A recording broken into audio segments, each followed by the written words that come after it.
다음은 세 번째로 강영한 박사님을 초대해 보겠습니다. 강영한 박사님은 조선시대 탈성리학적 지식인들과 담론 상제라는 주제를 가지고 발표를 하시겠는데요. 이 자리에 강 박사님을 모시도록 하겠습니다. 네.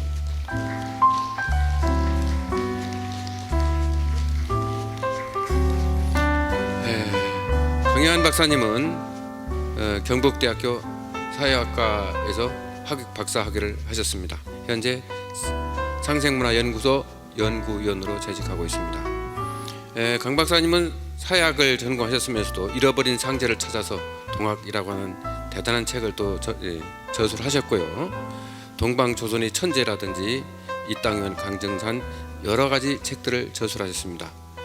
논문은 많이 있으나 생략하도록 하겠습니다.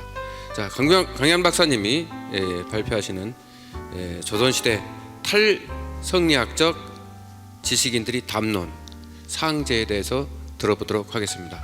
강영한 박사님께 마이크를 옮기도록 하겠습니다. 네, 여러분 반갑습니다. 강영한이라고 합니다. 오늘 제가 발표할 것은 조선시대 탈성리학적 여러 지식인들 중에서 특히 다산 정약원을 중심으로 해서 상제 사상에 대한 이야기를 해보도록 하겠습니다.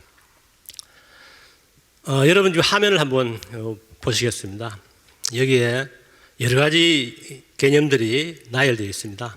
여기 보면은 환국부터 서경, 동중서, 천주시리, 천재, 순최제우, 홍산문화, 천주시리, 환단고기, 논어, 또 강정산, 상제님까지 다 했는데요. 과연 이게 무엇을 말하려고 하는 것일까요? 만약에 이 각 개념 하나가 퍼즐 조각이라고 생각한다면은 이 퍼즐 조각을 맞추었을 때 어떤 그림이 그려질까 한번 상상을 해 보십시오. 물론 이제 저는 대충 제가 생각하는 것을 염두에 두고 했기 때문에 알겠지만은 처음 보시는 분들은 굉장히 도대체 뭘까? 그래서 중간에 물음표를 이렇게 달아놨습니다. 만약에 이 퍼즐을 맞춘다면은 어떻게 될까? 이런 형식으로 한번 생각을 해봤습니다. 이거 사실 시간 문제 때문에 입체적으로 못 만들고 그냥 나열하는 형식으로 해왔습니다만은 이것은 시대 순에 따라 가지고 대체로 쭉 나열해 놓은 겁니다. 예를 들면 삼성조 시대부터 지금에 이르기까지의 어떤 그 시간적인 순서에 따라 가지고 특정 개념들을 나열해 놓은 것입니다. 저는 이것을 뭐라 부르냐? 우리나라 지도라고 본다면은 이것은 동북아 문명에 있어서 상제 문화의 빅 히스토리다. 이렇게 한번 제목을 달아봤습니다. 결국 뭐냐? 빅뱅 이후에 동방에서 문명이 처음 발생한 이후 상제, 하늘, 천을 중심으로 한 사상 내지 어떤 이론, 논의 이와 같은 것이 역사적으로 어떻게 전개되어 왔는가 하는 것을 완성시켜 놓은 것이라고 볼 수가 있습니다. 그래서 예를 들면은 환단고기를 통해서 우리는 삼성조 시대에 있어서의 상제 내지 하늘에 대한 어떤 문화를 이해할 수가 있고 또 홍산 문명을 통해 가지고 기원전 4700년부터 2900년까지의 당시의 상제에 대한 관행, 관습 또는 문화에 대한 것을 알 수가 있고 갑골문을 통해 가지고 역시 상대 사람들의 하늘을 향한 의뢰 이와 같은 것이 어떻게 전개되었는가 하는 것을 읽을 수가 있습니다. 이와 같은 걸 쭉 나열해서 본다면은 춘추전국 시대 이후에 또 이 한나라, 당나라 쭉 거치면서 송나라를 거치고 우리 동방, 우리 한반도에 있어서는 예를 들면은 고려시대 이후에 조선시대 또 지금까지 상제 문화가 어떻게 전개되었는가 또는 상제를 둘러싼 사상적 논쟁이 어떻게 벌어졌는가 하는 것을 총체적으로 이해할 수가 있다 하는 것을 말하는 겁니다. 그래서 우리 상제님 얘기할 때는 우리가 정산 상제님 얘기할 때는 우리가 도전을 통해서 그 말씀을 또 이해를 할 수 있겠죠. 그래서 도전에서는 이러한 상제가 온 우주의 주제자요 또 통치자 하나님이다 이렇게 이야기를 하고 있습니다. 또 동방요소는 그래서 이 상제님을 받들어 온 인류 제사문화의 본고향이다 하는 이런 말씀도 있습니다. 여러분, 우리 흔히 말할 때 서양 문명을 이해할 때는 기독교를 이해해야 한다 이렇게 얘기를 많이 하죠. 또 인도 문명을 이해하려면 힌두교를 이해해야 되고 또 중동의 문화를 이해하려면 역시 이슬람교를 이해해야 한다 이렇게 얘기를 합니다. 그렇다면 과연 동방 문명을 이해할 때 동북아 문명을 이해하려면 무엇을 이해할까? 무엇을 그 키워드로 한번 잡아볼 수 있을까 하는 그런 생각을 해봤습니다. 그래서 저는 그 하나가 바로 하늘이다, 상제다, 천이다. 동방 정신 문화의 핵심 코드는 바로 하늘, 상제다 이렇게 이야기를 하고 싶다는 겁니다.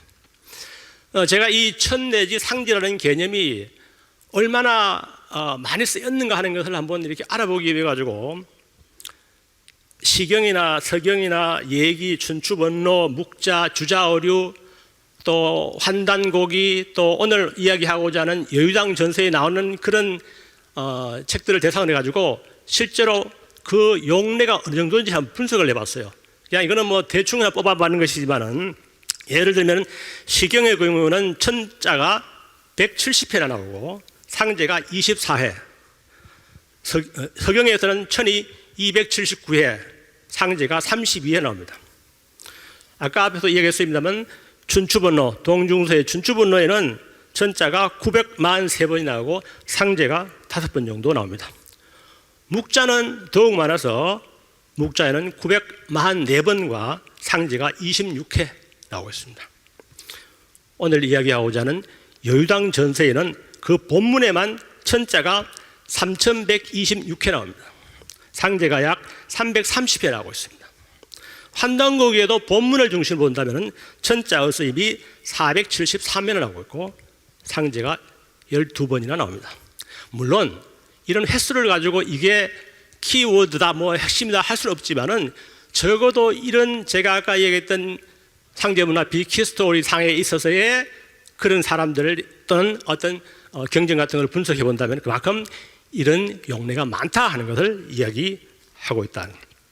저는 그래서 이런 어떤 이 상제나 하늘을 중심으로 하는 이런 사람들의 어떤 삶이라는 것이 중국 역사에서 또 우리의 상고대사에서 굉장히 일상화되었다 하는 그런 이야기까지 해볼 수가 있다는 겁니다.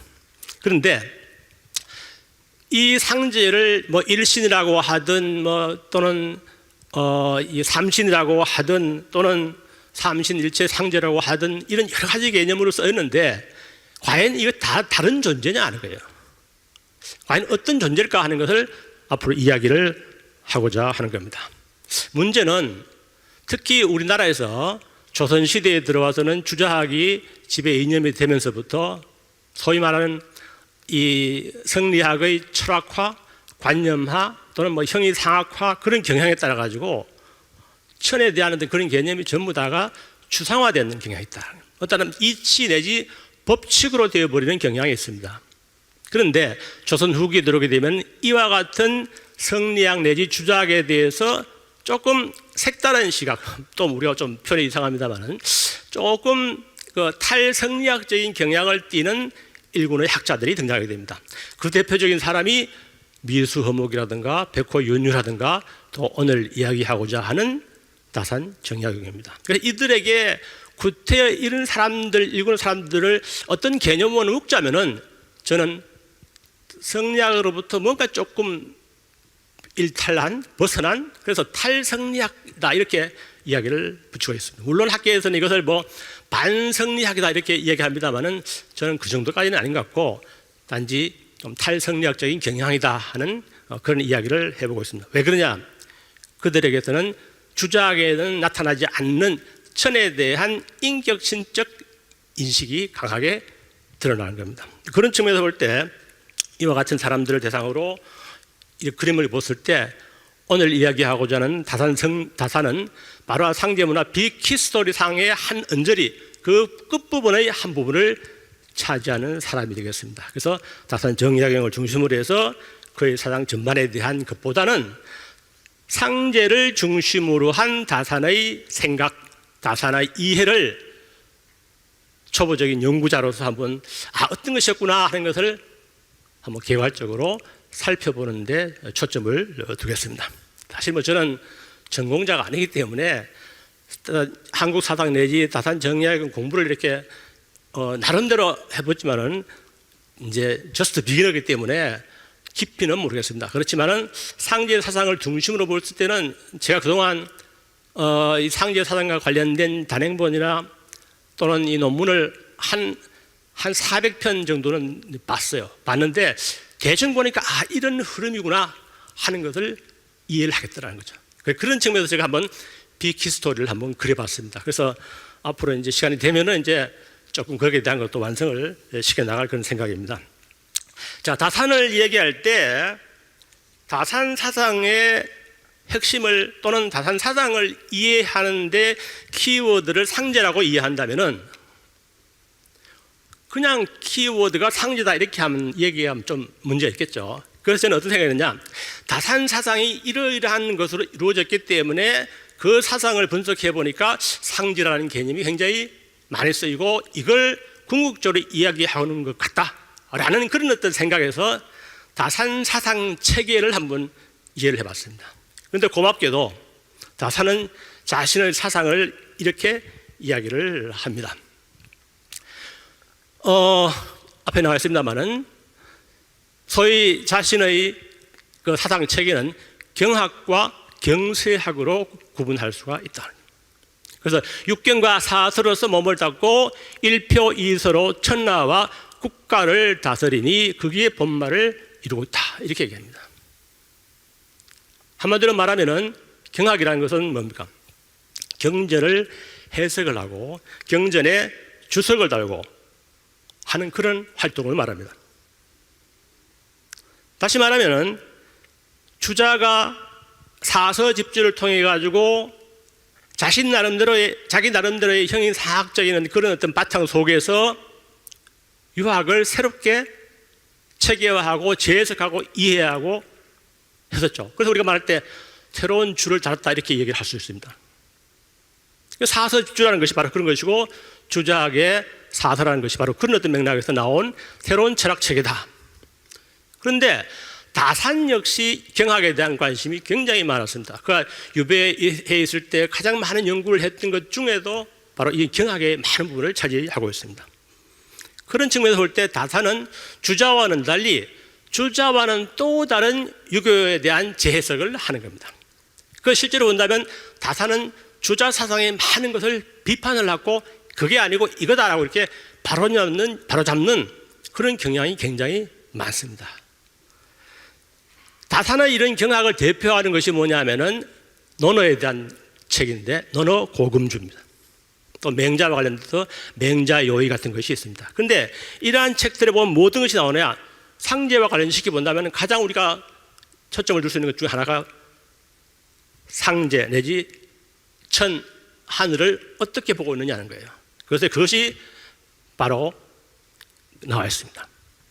천은 상제를 말한다. 논어 고금제에 나오는 그런 내용인데, 그 다음에 또 천지 주제위 상제다라고 해서 하늘의 주제자는 상제다.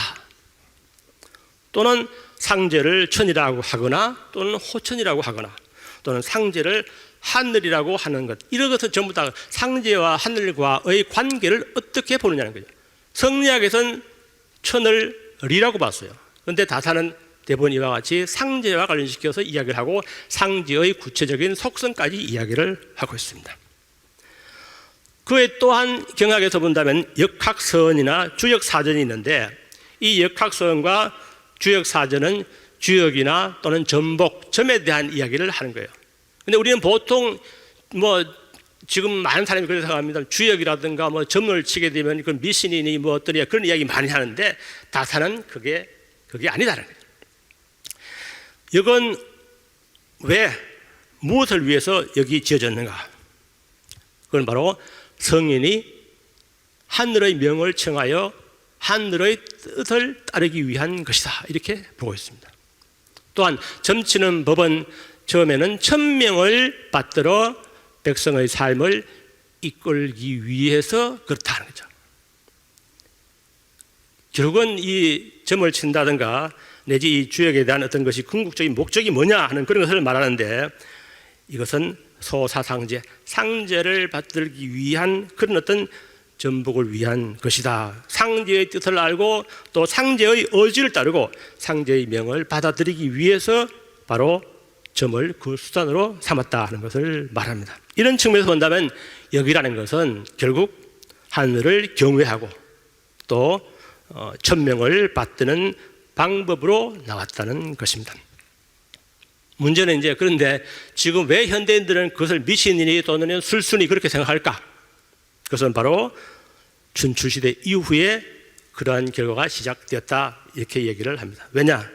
바로 당시에 일어났던 이것을 사람들을 이렇게 현혹시키고 또 술수와 어떤 그런 교모한 어떤 그런 방법으로 사람들을 이렇게 끌어들이기 위한 그런 목적으로 사용이 되었기 때문이다 이렇게 비판을 하고 있습니다. 그런 측면에서 본다면은 원래는 그것이 아니었는데 바로 춘추시대 이후에 점이라든가 전복을 보는 그런 시각이 많이 달라졌다 이렇게 이야기를 하고 있습니다. 다산의 이런 경학이 이런 것이라면 경세학은 또 뭐냐 하면은 경세학은 주로 일표 이석, 경세유표나 목민심서나 흠음심서를 통해 가지고 거기 잘 나타나고 있지만은 바로 국가 경영, 국가를 어떻게 개혁해야 되느냐에 대한 다산의 사상이 집중된 것이다 이렇게 볼 수가 있겠습니다. 이 경세학이라는 것은 국가를 다스리는 어떤 것이기 때문에 그래서 핵심되는 것 중에 하나가 뭐냐 상제와 관련시켜 볼 수 있는 것이 바로 뭐냐면 왕정론입니다. 왕정론이라 해가지고 이것이 왕이 어떤 절대적인 힘을 갖고 왕 중심의 어떤 정치를 편다 하는 그런 것보다는 당시는 신권이 왕권보다 굉장히 약했습니다. 그래서 정조가 항상 자기 어떤 이 급여 둘러싸여 일생생활을 하는 그런 모습을 많이 아마 드라마 같은 데 봤겠죠. 그런 측면이 있기 때문에 어떻게 하면 이 왕권을 강화시킬 수가 있을까? 왕권을 강화시킨다는 건 다른 말로 표현한다면 결국 신권을 약화시키는 거예요. 그 신권을 약화시킨다는 것은 다산화 정력에 의하면 19세기의 어떤 그런 상황에서 본다면 바로 이 문벌 정치죠. 쉽게 말하면 세도 정치죠. 이 세도 정치의 집권의 그 사람들의 권력을 약화시키기 위한 하나의 방법이 될 수 있다는 그런 측면에서 볼 때 이제 왕권 강화를 이야기할 수 있지만은 그 핵심적인 것은 바로 왕정론입니다. 왕정론이라는 것은 백성의 안녕과 혜택을 위하는 어떤 그런 길이다 이렇게 보고 있습니다. 그래서 심지어 왕정론이 뭐냐 하는 것을 이걸 오해를 하게 되면은 왕이 어떤 정치적인 어떤 절대권을 갖고 함부로 정치를 하고 하는 권력 독점 집중에 대한 생각을 하겠지만 전혀 그게 아닙니다. 왜? 왕정이란 뭔가 하는 것을 다산 시문집에서 이렇게 밝히고 있습니다. 똑같은 백성들인데 왜 어떤 사람들은 강대한 세력을 가지고 있고 또 자기 멋대로 어떤 권력을 행사하고 또 어떤 사람은 연약한 위치에서 자꾸 소위 말하는 빼앗기기만 하고 그런 어떤 굴욕적인 어떤 그런 삶을 살 수밖에 없는가? 이것을 바로 잡는 게 바로 왕정이라는 거예요. 또 다른 예를 든다면은 여러 가지 많습니다만은 누군데 어떤 백성들은 상대를 업신여기고 함부를 굴고 또 악독한 짓을 다른 사람들이 하고 왜 어떤 사람들은 항상 거기에 피해를 보느냐? 뭐 예를 들면 이제 그것이 삼정의 문란 때 마찬가지죠. 관리들이 그 농민들을 대상으로 해가지고 착취를 하는 그런 예가 많잖아요. 왜 그러냐는 거죠. 그것을 바로 잡는 게 바로 그게 바로 정의다는 거예요. 그게 바로 다스리는 길이다. 왕정놀이라는 것이 바로 그런 측면으로 볼 수가 있다는 겁니다. 또 조금 전에 이야기했던 왕권 강화도 마찬가지입니다. 그래서 다산은 이 왕권 강화를 정당화하기 위한 하나의 근거를 홍범구주에서 찾고 있습니다. 그래서 그 홍범구주 중에서 5번째에 나오는 건영황극 해가지고 황극을 가장 중요한 것으로 보고 있습니다. 그래서 다산은 다른 사람들보다는 달리 이 홍범구주를 정전법, 밭전자를 써가지고 정전법을 통해 가지고 그 전자의 중심에 있는 이것이 바로 예를 들면 왕의 토지다. 그 왕의 토지를 주변에 있는 사람들이 농사를 지어주고 대가로 자기가 지은 어떤 것을 먹는다는 거죠. 그 공동으로 경영해주고 일정한 대가를 바치고 나머지는 자기들이 자립해서 먹을 수 있다는 거예요. 그러니까 이런 어떤 식에서 나오기 때문에 과연 이 홍범구주에서 가장 중요한 것은 뭐냐? 중앙에 있는 황극이다 이렇게 이야기를 하고 있고, 그 황극이라는 것을 말할 때 결국 뭐냐? 그 황극은 군주로 말한다면 그 군주가 권력을 갖는 것은 당연하다. 그런데 그 군주는 또 누구로부터 그걸 위임받았느냐라고 할 때는 또 천자 사상 같은 것도 뒷받침될 수가 있겠죠. 그 상제에 의해서 부여되는 것이다라는 식으로 볼 수가 있다는 겁니다. 자, 이렇게 볼 때 다산 사상을 이해할 때 가장 핵심적인 코드를 저는 이런 그 다산 사상의 체계를 분석해 봤을 때 바로 상제가 아닌가라는 그런 결론을 내렸다 하는 것을 말합니다. 자, 그렇다면은 이 상제라는 것은 어떤 존재일까? 사실 이 천에 대한 호칭, 이 상제에 대한 어떤 그런 어떤 이 호칭이 시대에 따라 상당히 많이 바뀌어 왔어요. 특히 아주 완전히 철학적으로 바뀌었던 것이 리라고 해서 성리학 주자학에 의한 것인데, 은대부터 주대를 거치면서 준추전국 한당, 그다음 송대를 거치면서 변화된 그 과정에서 다산이 궁극적으로 이야기하는 것은 천은 본질적으로 상제다. 아까 앞에서 얘기는 했습니다만은 또 천은 하늘의 주제자는 바로 상제다. 이렇게 얘기를 하고 있습니다. 그런데 천을 상제와 동일시할 수 있는 이유가 뭐냐는 거예요. 그것은 다산이 직접 하는 그런 표현도 있습니다만 요약해서 말한다면 그것은 바로 임금을 부를 때 임금을 함부로 못 부르니까 그냥 나라 이름을 써서 부르는 것과 같다는 거예요. 그래서 임금을 존중해서 직접 가리켜 말하지 못하기 때문에 나라는 님이다, 뭐 국가다 또는 초가다 하는 그런 그렇게 호칭하는 것과 같다 하는 이야기를 하고 있습니다. 그런데 여러한 어떤 이 형식의 어떤 그 예가 천주 시리에도 사실은 나와 있어요. 어쨌든 간에 다산은 천과 상제를 동일시하는 배경을 그런 맥락에서 이야기를 하고 있다. 그런데 다산에 의하면은 이 상제를 부르는 이름이 많습니다. 뭐 우리가 다 알고 있듯이 호천이다, 민천이다, 뭐 황천이다, 창천이다 하는 그런 개념이 있는데 다산은 상서고훈에서 그 여러 가지 이름 중에서 정호가 뭐냐라고 했을 때 그것은 호천이다 이렇게 이야기를 하고 있습니다. 그럼 이런 호천으로서의 상제는 어떠한 속성, 뭐 신이라고 하면 보통 우리가 어떤 속성을 가지고 있다 이렇게 말이 합니다만은 어떤 성격을 가지느냐? 그 대표적인 말이 이런 겁니다. 이거는 이제 그 중용에 나오는 어떤 중용에 관련된 어떻게 말하면 숙제를 정조가 당시 초계 문신이었던 다산한테 내리는 건데 거기에 답하는 과정에서 이런 내용이 나옵니다. 그 답에 보면은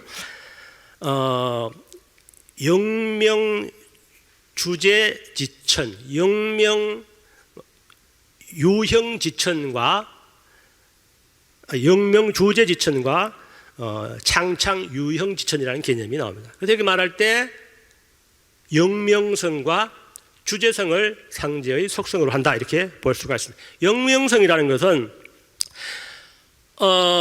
선악을 판단할 수 있는 어떤 신령스러운 지혜 또는 밝은 지혜 그런 정도로 이해를 할 수가 있을 겁니다. 다시 말하면 뭐 도덕적인 선악을 판단할 수 있는 능력 막 그런 어떤 의미로도 볼 수가 있고요. 그럴 때 만약에 하늘이 영명적 존재다라고 말하는 것은 하늘은 바로 도덕적인 선악을 판단을 위한 어떤 그런 밝은 지혜나 능력을 가지고 있는 존재다 하는 것을 말합니다.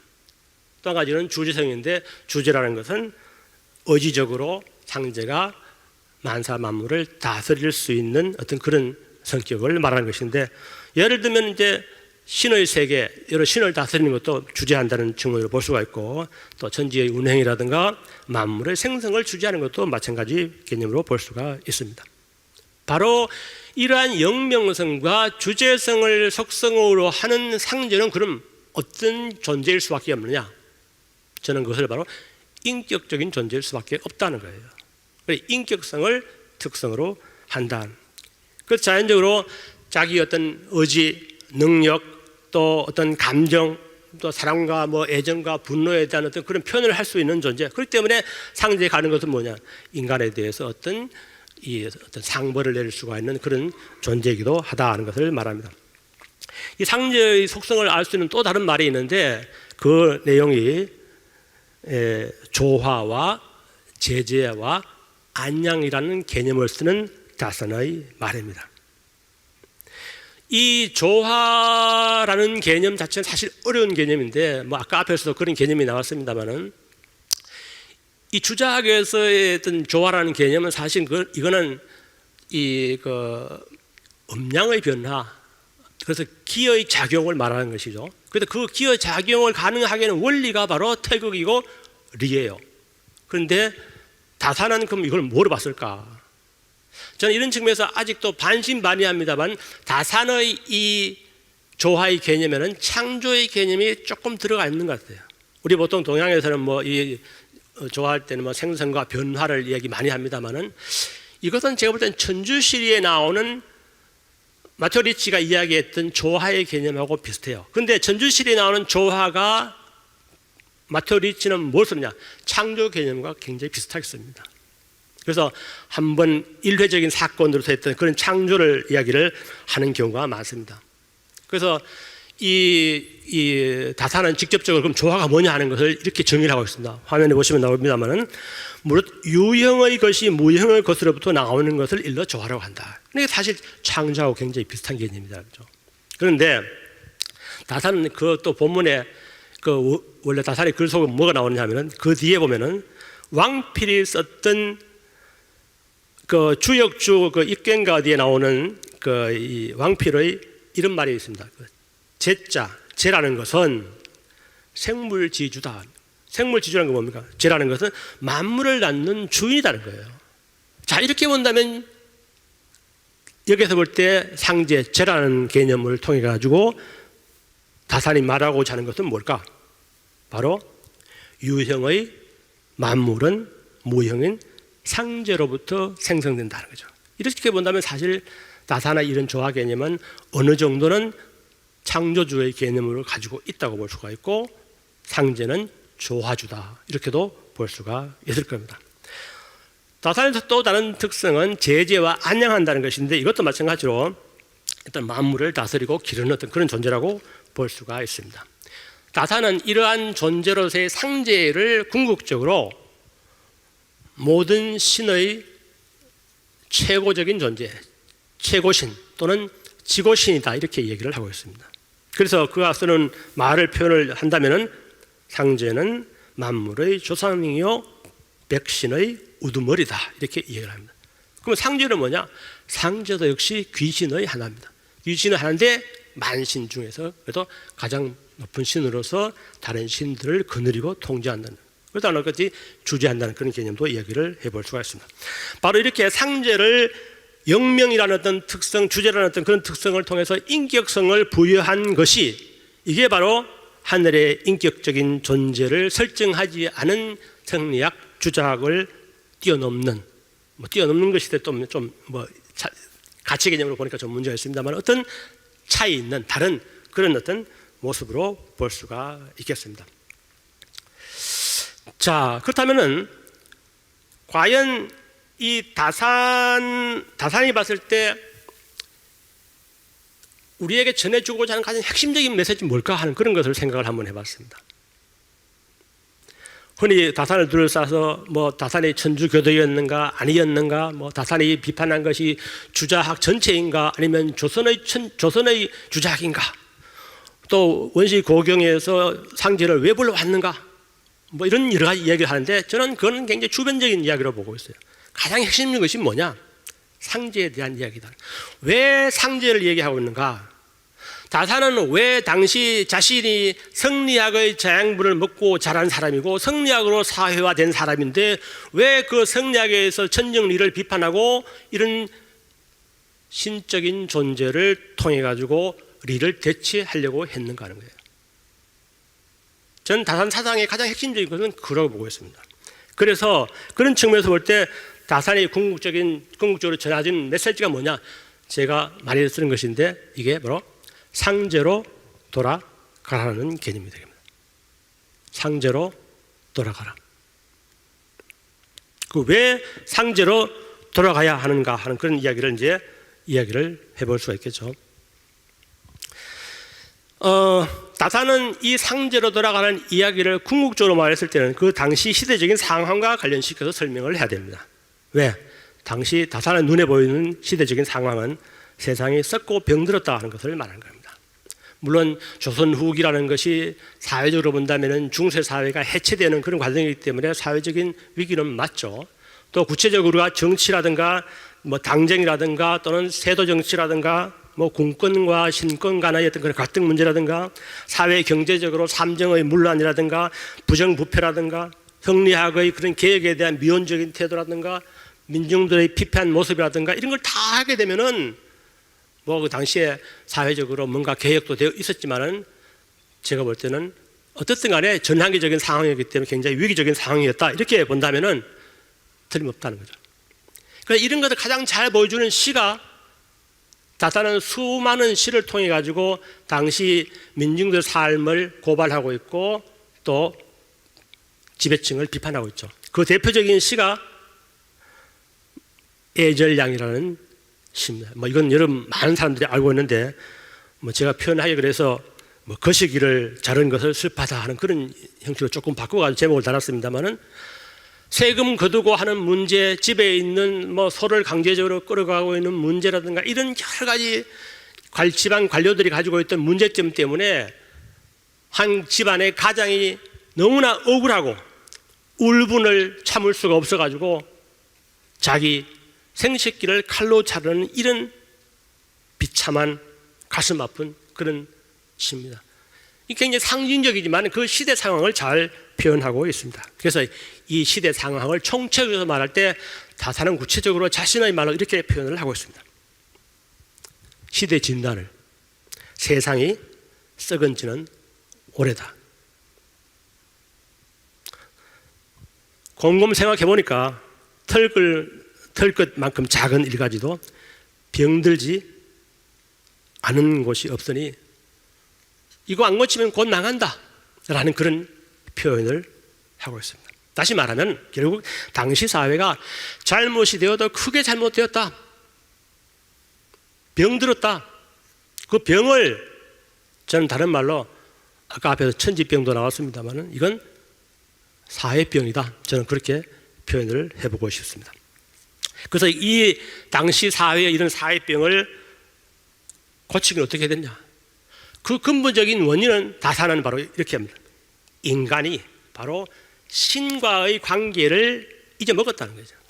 바로 성리학의 천적리라는 것 때문에 바로 인간과 신의 관계가 지워져 버렸기 때문에 모른다는 거예요. 그래서 다산이 이야기하는 것이 바로 인간과 신의 관계를 다시 정립해야 한다는 거예요.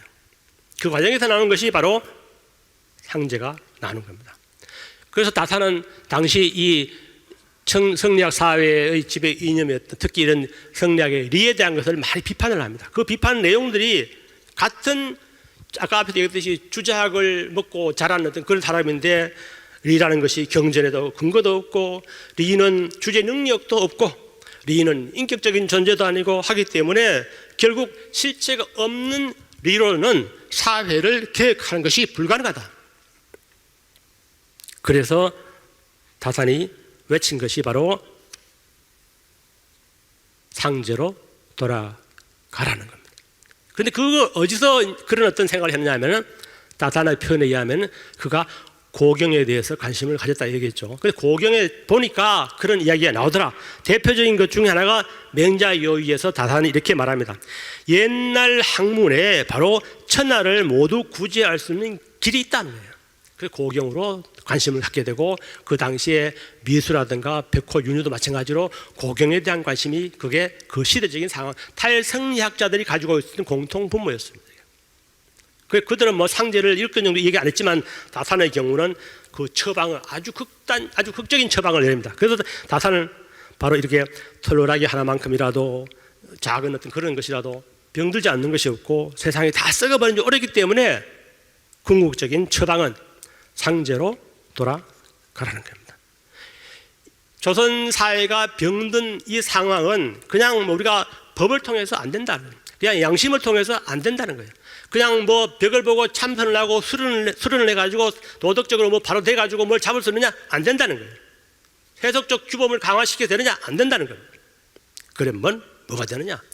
인간의 도덕적인 행위를 근본적으로 바로잡을 수가 있고 누가 보든 안 보든 도덕적인 행위를 당연히 실천할 수가 있는 근거가 있어야 된다는 거예요.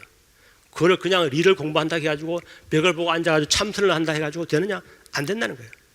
그래서 다산이 생각했던 것이 뭐냐?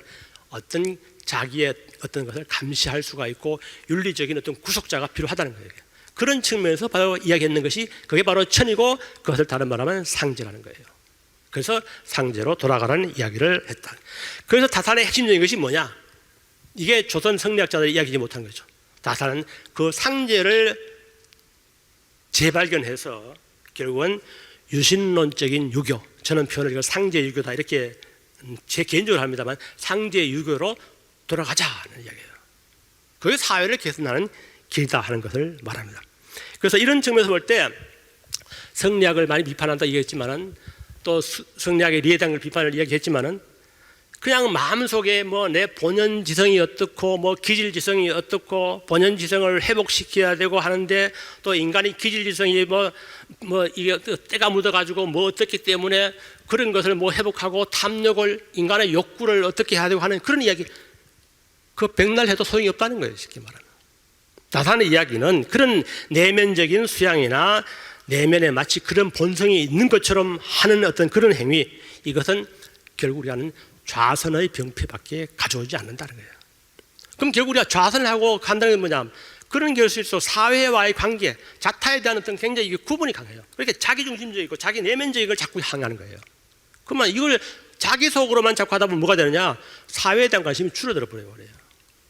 그렇죠? 그런 측면에서 굉장히 문제를 발생한다 하는 것을 말하는 겁니다. 그래서 다산은 이런 상제를 궁극적으로 부각시킨 배경에는